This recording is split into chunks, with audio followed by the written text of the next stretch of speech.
Ning sing jenenge nafkah batin kuwi lak hubungane karo remene penggale lan senenge ati. Ya, Wong wedok ki ya bisa memberi nafkah batin kepada suami. Carane piye? Ya piye carane lamun to sing kakung ki ngersakake hubungan badan apa mestine wong lanang karo wong wedok kae, sing wedok aja nganti suwala. Kesela kaya apa aja nganti menolak mergo wujud nafkah batin yang diberikan kepada lelaki utawa suamimu. Ngono ya. Mula yen nganti sing lanang kok pengen delalah jam 12 bengi iki udane deres hawane adem, sing kakung kok ngersakake nafkah batin, sing wedok ora entuk nolak, kok nganti nolak calone nyemplung neraka jahanam kuwi, Nduk. Masa iki pengumuman. Ewadene yen ana wong wadon gelem menehi nafkah batin, malah gelem tawa karo sing lanang. Mas, dalu menika kula kangge napa mboten? Karo macak dipolke sak ayu-ayune ngadep karo sing kakung bar mene wedang jahe karo sing kakung terus matur, "Kang Mas, dalu menika kula kagem menapa mboten? Kula sampun siaga ing diri sawega ing gati, menika wonten klebet bantal guling sampun kula gantosi sawalipun, sprainipun ugi sampun enggal. Mong menawi badhe ngersakaken monggo kula badhe nderek dumateng Kakang Mas." Pengumuman wong wedok sing gelem tawa ngono kuwi ora bakal entuk siksa ning neraka jahanam, langsung munggah swarga tundha sanga, Nduk. Ngono kuwi. Mula Piyai Putri Nadianto wis umure pamane 40 50 mang tawa bu rapopo. Mang tawa. Yang dikersake karo sing kakung ya diladeni apa mestine. Ewadene kok sampean tawa kok sing kakung ora Dik, awakku lagi kesel banget. Ngono ki lambemu ya aja nyongot nganti kena nyantalne kethu ya aja. Ya ngono kuwi. Mungkin nafkah lahir karo batin. Lah iki adicara sing digelar karo Pak Margono iki mujudake nadar utawa kaul. Kaul. Sing inti sarine sak dasara panjenengan anggene kagungan putra Mbak Siti wis mentas anggene sekolah, wis tumata kang dadi uripe lan pikantuk jodoh bakale ditanggapne wayang tur bintang tamune kudu Niken Salindri, regane pira wae ora bakal dinyang. Ngono kuwi. Mila dipun sekseni sedaya para lenggah, ujar kaul nadaripun Pak Margono sakmenika sampun lunas nggih Bapak Ibu nggih. Jenengan sekseni sampun lunas, mboten wonten jalma ingkang utang lan mboten wonten ingkang ngutangaken, tegesipun rampung ing dinten menika. Oh iya kaya ngono. Mula Kang mangkono. Yo ripalungguhan iki sing dianti-anti karo para lenggah, dasare engko yen bar genduk Niken nembang kersane Pak Margono karo Bu Sri arep munggah panggung. Iya, aku ya ora nyuwun apa-apa ning nang dalem wis ngendika dhewe, Pak Dalang kula mangke badhe nyawer. Alhamdulillah. Ya, muga-muga bisa dadi berkah. Nduk, Niken coba kaya apa sing minangka salam pambuka sing alus luwih dhisik. Aturna ya kuwi pangkur sing biyen nate ditulis karo bapakmu, mengko dibacutke langgame ya kuwi impenku. Wah, ngono kuwi Niken Salindri iso nembang klasik. TK wis pinter nduk cah iki. Ha iya, ngono kuwi yo. Nggih, rena penggalihe marem rasane Pak Margono lan Bu Sri Dwi Astuti aturna pangkure luwih dhisik sandi asmamu pribadi ya kuwi Dimas Niken Salindri. Ya nduk.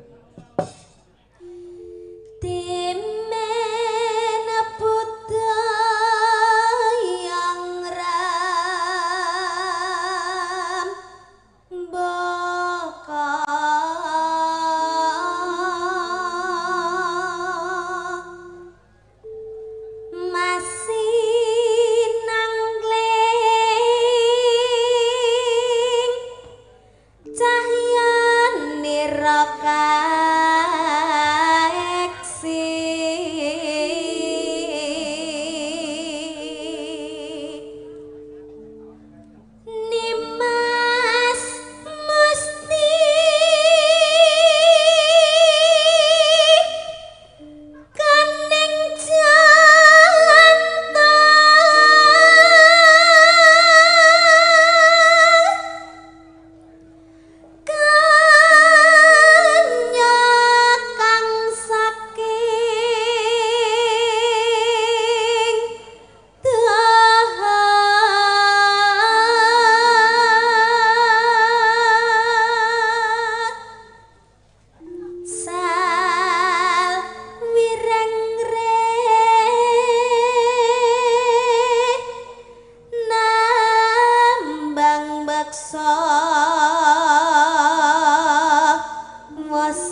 Indriya sumarah mring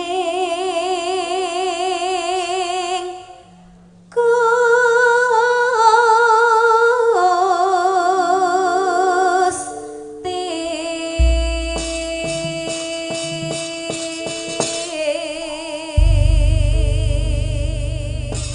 matur sembah nuwun ya nduk sak langgame pisan impenku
nadyan kerepe nenggen campursari nenggen dangdut utawa musik ning nyatane genduk Niken Salindri ngaturake langgam sing aluse kaya ngene ya mirasa laras lan kepenak ya por lenggah men saya semangat genduk Niken Salindri nyuwun tepuk tangan yang meriah untuk Niken Salindri saiki aku tak nyuwun mau Bapak Margono karo Bu Sri Dwi Astuti arep ngersakake munggah ana pepanggungan syukur menawi memple berdua Mbak Siti karo Mas Ilyas kersa nderekake Rama Ibu wonten pepanggungan ya monggo Pak Margono tindak mriki Pak Margono duduk Nereng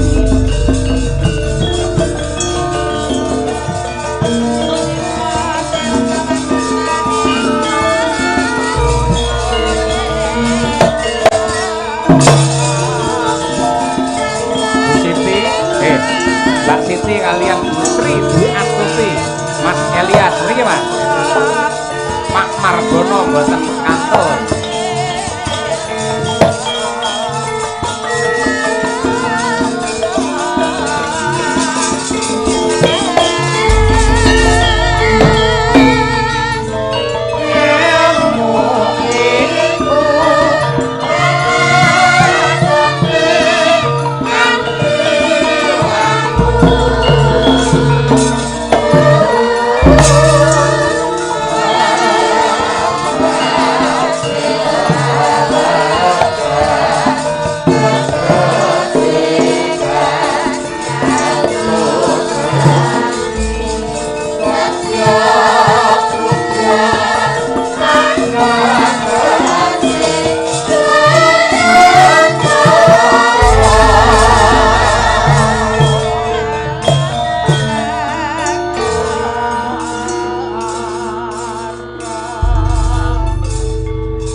Kaya sempat-sempate nyepake ngono lho. Sinden-sinden do dikalungi. Ya. Muga-muga dalange ora dikalungi celurit ae. Monggo Pak. Deh kok ya kreatif luar biasa. Aduh. Niku dhuwit asli niku. Masalah ketok keng mriki kok 5.000 to, Pak. Ayo kuwi tandha tresna ora apa-apa. Ya. Deh. Mbah nuwun Mas Ilyas nggih. Nggih. Iki melih. Niku Mbak Dian Munasirah nggih. Nah, jan nggih. Nggih. Kaya kreatif ngono lho. Lagi iki enek sinden dikalungi dhuwit. Ayo. Iya.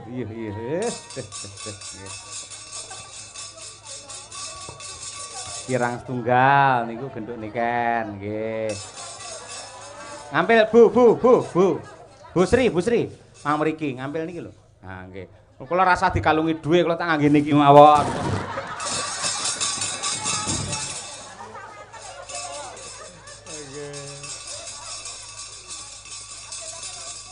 Pripun? Mpun nggih kula mboten sah.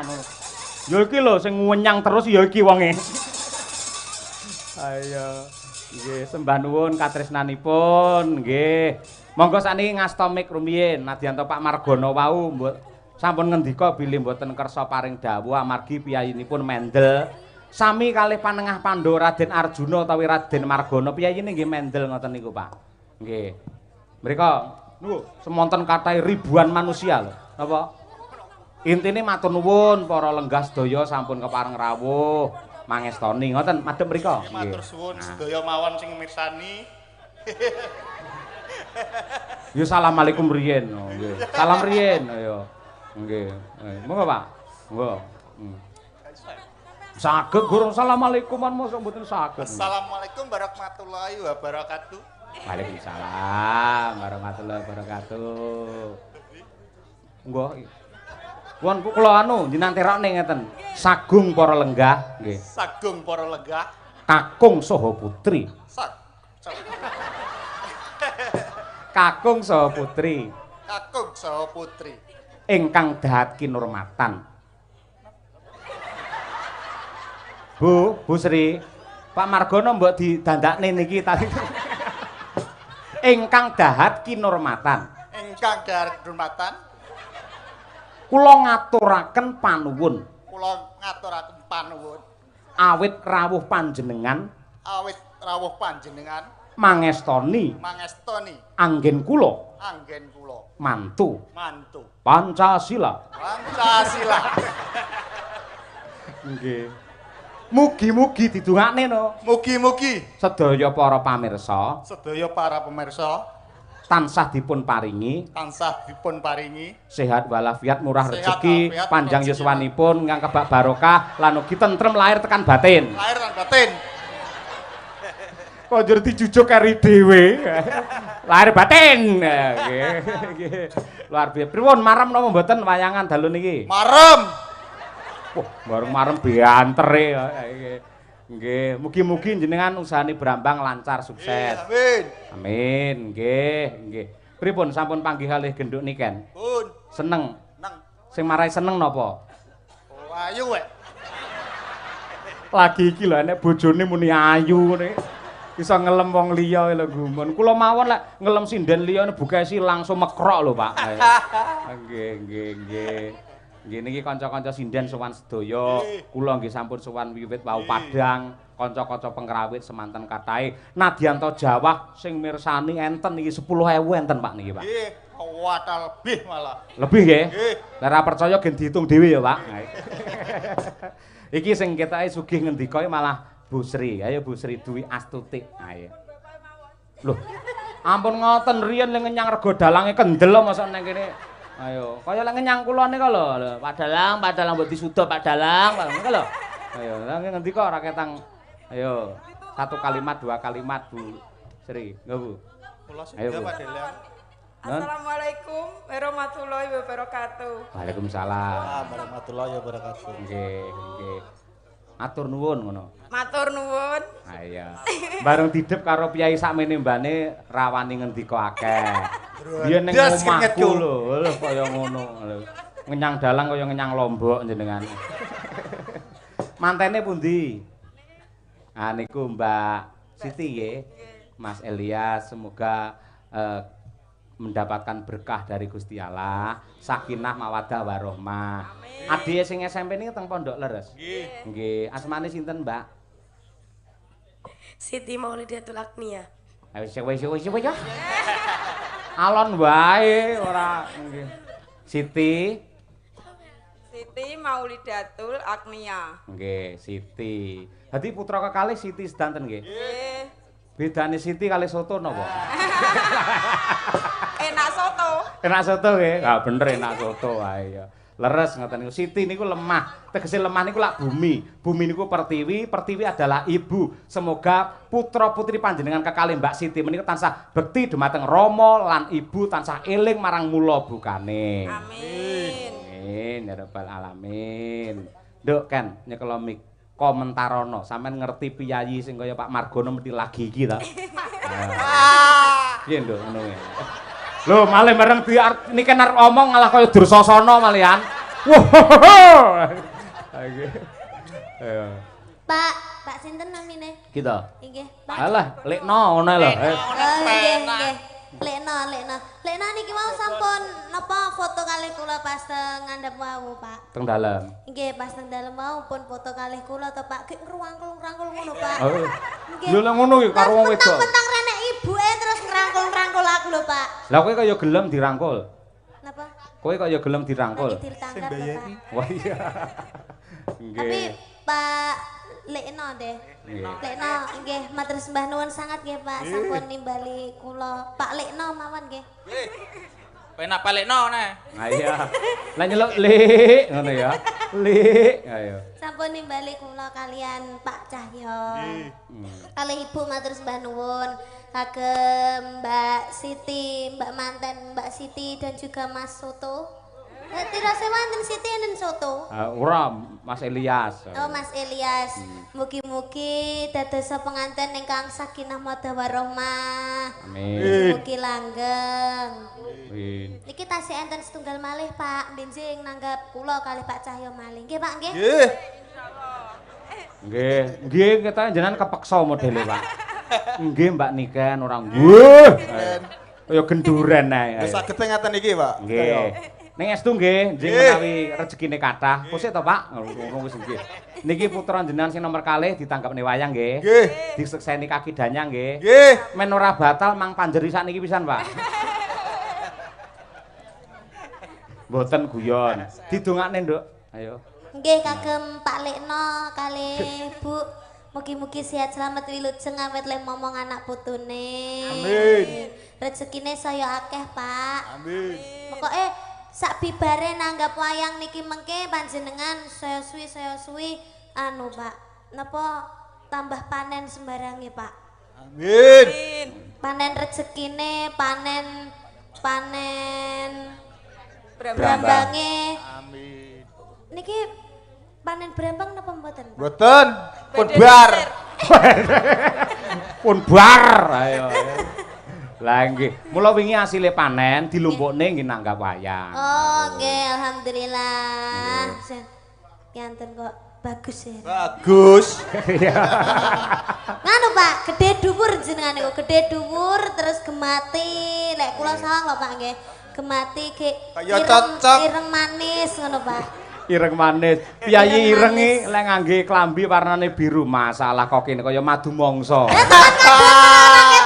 Ora ketok. Ayo nggih.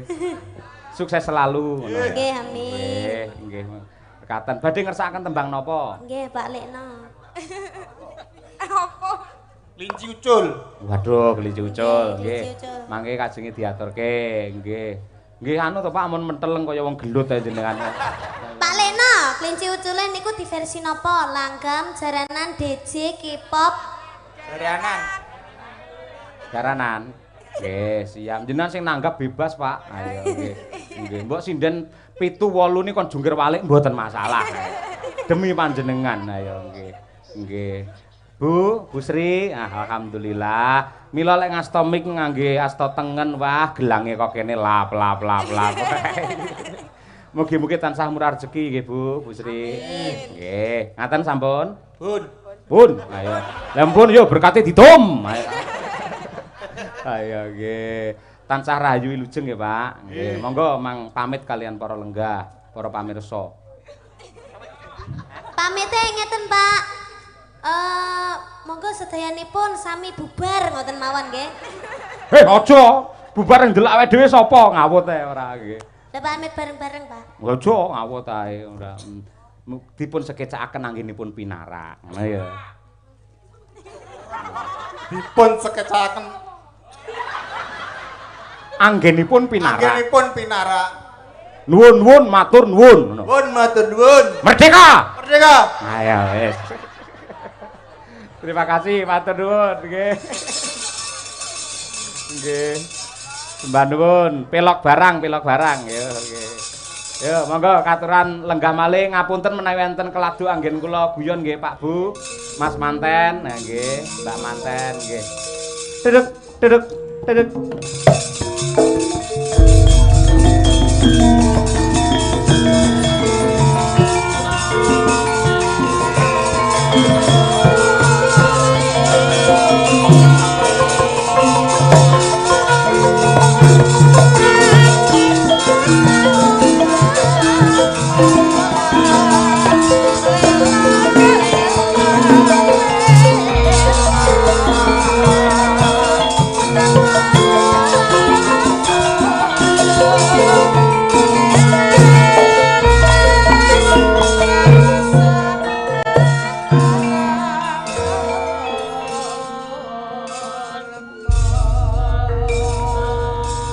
Wis niteni marang Mbah makaping-kaping piyayi sing remen tur lila ikhlas kendel nanggap wayang iki malah piyayi desa-desa kaya piyayi Kampung Baru.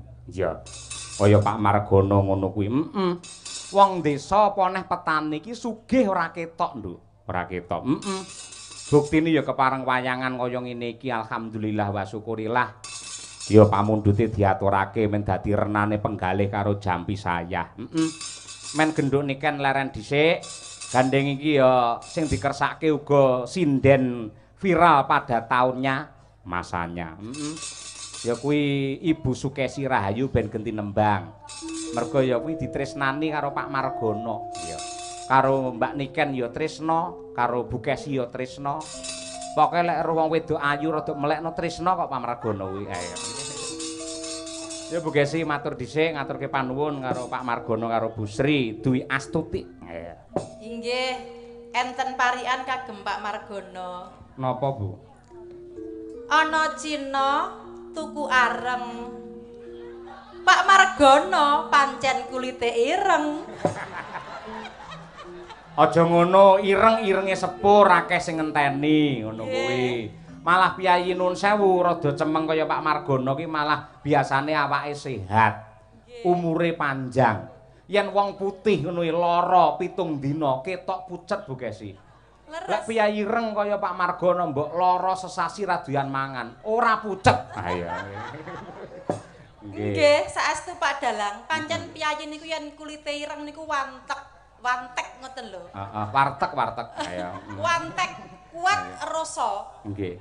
Penggaweanipun wonten saben nanem brambange payu larang makin kental terus dinggo nanggap dalang naminipun Pak Cahya Kuntadi sindene Bu Kesi. Nggih, ora keri niken Salindri. Leres, pintere bojoku. Terus kula wau sing paling lucu malih, kula nggumun karo Pak Margono sekeluarga. Apa? Priyayi kok jan lugu ngoten lho. Jan saestu. Terus kula wau ningali Pak Margono mlaku nyat sendale Pak Yoyo Kervil. Rupane wireng gek buluk. Lah iki lho bedane wong lanang karo wong wedoke ning kene iki Bu Kesi. Lek Piyayi Putri mbok ngaku apa ora, angger yasinan seragame anyar. Nggih. Berjanjen kudunge anyar. Nggih napa mboten? Harus. Mesti ngono kuwi. Engko Agustusan seragame anyar meneh, engko Hari Kartini seragame anyar meneh. Beda karo wong lanang pamane ngangge kopiah, ya tetep kuwi nganti sak lekoe. Ngono kuwi. Wong lanang iki ngono kuwi padha karo aku lho Bu. Beskap wis pirang-pirang taun wiwit aku sik kuliah nganti seprene. Sampeyan sindan-sindan iki bayake ganti terus. Piyayi kakung ya sing apik kaya Pak Margono ngono kuwi. Piyayine wis rada ireng, sandale ireng pisan. Klambine ya peteng rupane biru semu ireng. Dadi kok kaduane blas ra ketok apa-apa. Lah iya ngono kuwi. Dongane piye Bu Kesi?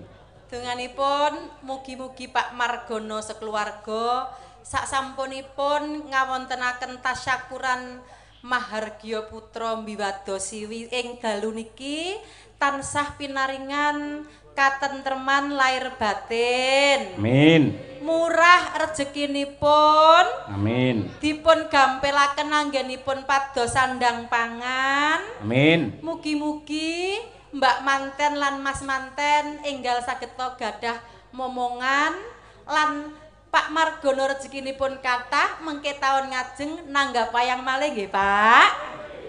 Matur nuwun. Nggih, ngenteni mauno putra-putrine sing SMP ngesuk lek wis Nggih. gedhe wis tuntas wis mentas wayangan meneh. Kuwi kesuwen. Niku kesuwen dadi kan se SMP, engko SMA, kuliah S1, S2 ijik 10 tahunan. Lah lek mantene kan wis cemepak. Engko bar napa jenenge bar manten anyar kan let rong sasi terus blenduk to. Terus Bendu ya apa? Bobot. Oh, bobot. Nggih. Duwe kagungan putu terus wayangan let setahun wayangan meneh syukuran putune lair. Sampeyan gelem sok ditanggap tahun ngarep. Nggih purun. Ning lek mben taun kon wayangan daleme Pak Margono ning ngarepan ditulisi Margono alias Sida Ludes. Ya ora wong nanggap wayang ora lokak malah saya kebak. Amin ya rabbal alamin. Mau Bu Kesi Pak Margono masalah aku teko to. Monggo Pak Dalang ning ruang tamu. Ning kono kebak wong. Wah, kathah tiyang Pak Dalang nggo teng ruang tengah. Ning ruang tengah ya akeh wong nyepakne jajan. Anu Pak Dalang nggo teng pawon mawon. Ayo, Kyai tanggung jawab. Wis dirampungi wiwit sore mau wis lunas kabeh, niken ya wis rampung. Wis ngono kuwi Kyai tanggung jawab. Iya, bener. Ijolana klinci ucul sak bawane Bu Kesi. Ya, monggo.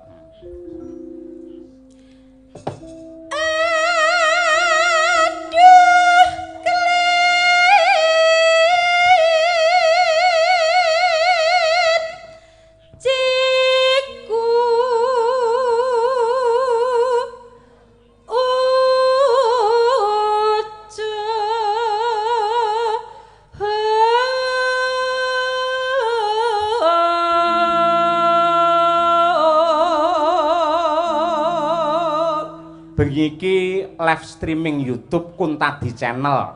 Ya, lan uga disiarake langsung lumantar radio budaya panjenengan Radio Jodipati. Sound system Tera Panggung kagungane Jodipati, Mas Yoyok CS saking Dungombo. Ya. Monggo Bu Kesi.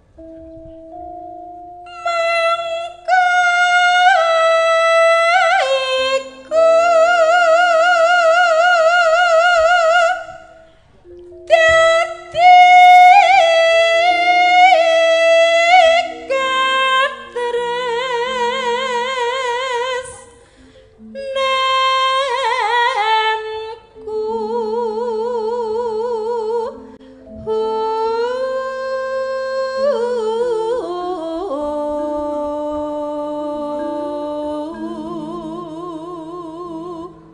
uga ngaturke panuwun marang kanca-kanca juru labdi sing wis ngladeni awake dhewe sak kanca wiwit ning pondokan mau ning daleme Pak Basuki nganti ning panggung hidangan banyu mili. Ha iya kaya ngono tur ya rata. Rata. Mula ya ngono ya wajib dicontoh. Yen entuk rejeki, entuk daharan, didum sing rata. Aja dhisikne awake dhewe dhisik. Ha iya. Kancane didumise yen wis rata lagi dheweke entuk. Ha iya ngono kuwi. Lah iya nggih. Monggo.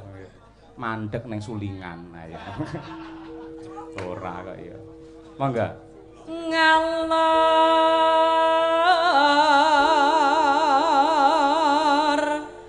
ngidul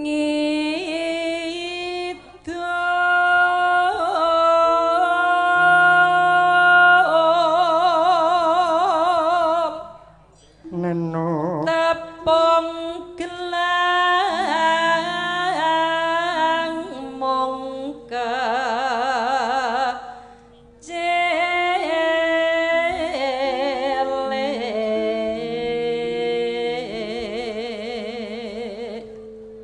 nonano saiba bunga rasaku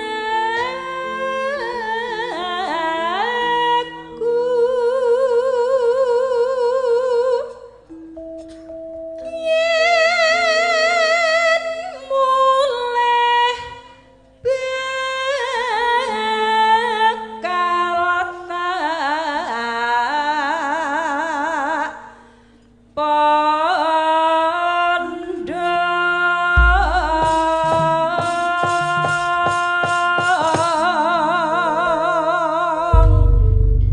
matur sembah nuwun. Monggo Bu Kesi sak langgamipun nggih tamba kangen. Ha iya, monggo Bu Kesi Rahayu sarjana seni, magister seni. Monggo.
Mbak Tuti, Mbak Wanda, jumeneng Mbak.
Matur sembah nuwun.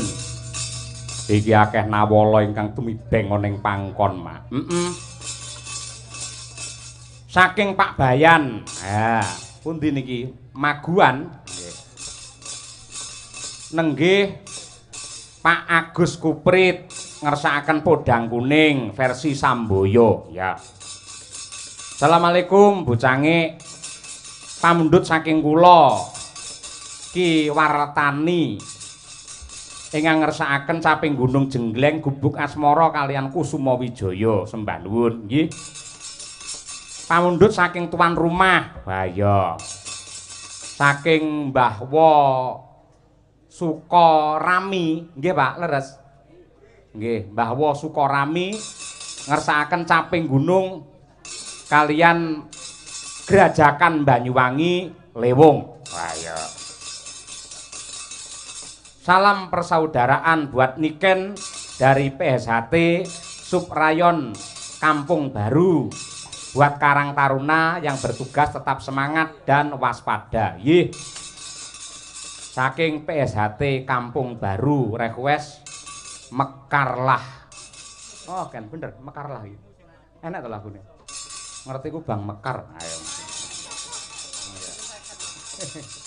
Yo Niken dhisik yo. Men jumeneng mumpung ketemu anak wedok ki calone bar bodho ki akeh sing jobe karo Niken. Ayo. Malah tekan Boyolali, tekan Pekalongan karo Niken.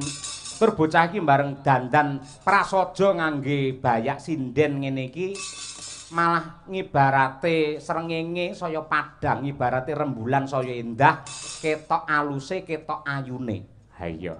Ngoblong-ngoblong kaya ngene. Men jumeneng luwih dhisik Slendra Sanga caping gunung tembange. Ya. Monggo Mbak Niken. Monggo mriki kula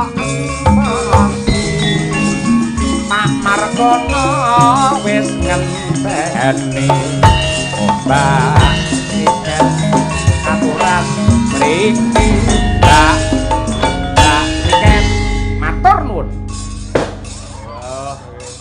Nggo mercon to kan? Kula, Pak. Lah kuwi muni kuwi. Nggih, kula briefing ya, Pak. Nggih kula pokoke jumeneng ngoten mercone kudu ngeten. Wah iya.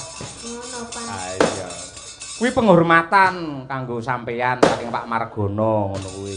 Mergo sampeyan nek nembang suarane banter, mula dihormati ngangge bantere mercon kaya ngono. Ayo nggih. Aduh, sehat ya, Nduk? Alhamdulillah, Pak, pangestune, Pak. Bingung apa ora mau keblasuk apa ora tekan kene? Alhamdulillah mboten. Kan pun enten Google Map. Ana Google Map aku tekan sawah-sawah mau. Nggih, mau emang melewati sawah-sawah, Pak. Oh iya, berarti bener sing didhawuhke Pak Margono. Mriki Kampung Baru niki anu Pak, dikupeng Sabin. Dadi etan kulon lor kidul sawah kabeh. Nggih, nggih. Nggih, ngono kuwi. Wah, nggih sempet munyer-munyer lho, Pak. Bingung ta kowe? Munyer-munyer Mboten. Sing bingung sopir kula, sanes kula. Nek kula nggih tinggal menikmati perjalanan aja, Pak. Kowe wis tau, Nduk, ngemplok mercon bledos ngono wis tau? Nggih dereng to, Pak. Lan jenengan apa sampun nate? Urung. Mun ditakoni bingung ora mbok muni bingung sopir kula Pak mau kok mboten. Mok mubeng-mubeng ngomong apa lho ngono ya. Lah nggih to, Pak. Leres. Ya bener ning ora kudu dimlahakne kaya ngono kuwi. Saya kan hanya menjelaskan to, Pak. Ya maaf to, gitu aja kok salah. Ngene Ya, salah. maaf to, Pak. Heeh, ngene salah, ngono salah. Iya. Rewel. Kowe ora ngerti to tembang rewel? Ora ngerti to? Urung kowe. Gimana itu? Kuwi viral-virale tembang rewel ki wis nek nang pucuk pelem kowe. Sepil. Ngomong terus terang ngono kae lho. Terus akhire dadi kae lho nggen iklan terus terang terus kae lho. Ayo. Marem ya sawane Nganjuk. Alhamdulillah, Pak. Niki wau perjalanan no gremis to, Pak. Ah. Terus teng mriki wau kula mandheg to Jawa, deres, Pak. Heeh. Alhamdulillah saniki pun terang. Mirsani iki lho para penggemarmu semono akeh piye? Nggih, kula alhamdulillah seneng banget, Pak. Sing seneng karo sampeyan ora mung sing nom, sing sepuh ya seneng, sing kakung, sing putri kabeh mencintai seorang Niken Salindri. Iya, terima Kudu kasih. bersyukur lho, Nduk, kowe kaya ngono kuwi. Iya, Pak. Ora ngger sinden, ora ngger penyanyi untuk wahyu kamulyan nganti kaya sampeyan kaya ngono kuwi. Nggih. Aku ya seneng ning omah sampeyan saiki wis duwite dilumpukne, nggih usaha, buka apa kuwi jenenge bordir, buka sablon terus duwe percetakan. Wah, mantap kaya ngono kuwi. Nggih, Jos. Pak, pangestune. Heeh, ngono kuwi. Yo nembango caping gunung coba kaya apa. Saben bengi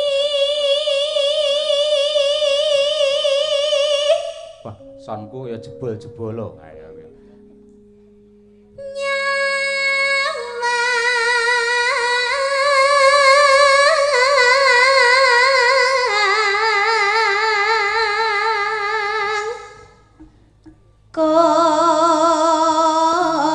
Jembleng, Mas.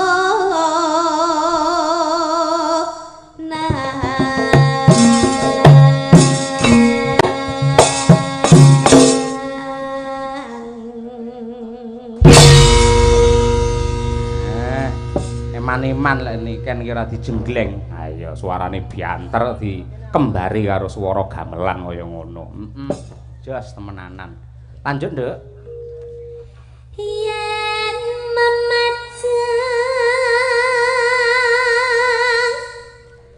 menganggo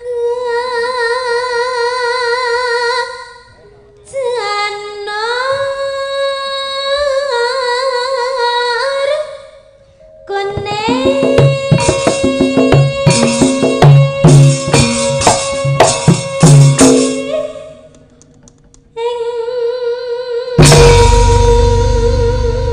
biasane nggen kene iki tak kudange anakku. Lah cara lawas ngono kuwi. Gandeng sing nanggap iki Pak Margono, tak kudange Pak Margono. Ayo, Nduk. Oh, ngaten. Ngono, lah kowe mesti kendel. Terus ada lanjutannya lagi enggak? Enggak enak mek ngono kuwi. Ayo. Tak kudange Pak Margono Sing bagus-bagus dhewe. sing ireng-ireng dhewe. Kowe iki diarani kon bagus malah ireng lho. Ya kula nglanjutne lho, Pak. Oh iya iya, Ning awake sehat. Nah, Mbok dikumpliti Pak Margono kok no tok ora. Ya ngono kuwi. pundi wae Pak Margono? Pundi? Oh, malah dikutang delik kok mana. Ha iya. Wedi karo sinden ayo. Ayo ngono kuwi. Ya Nduk.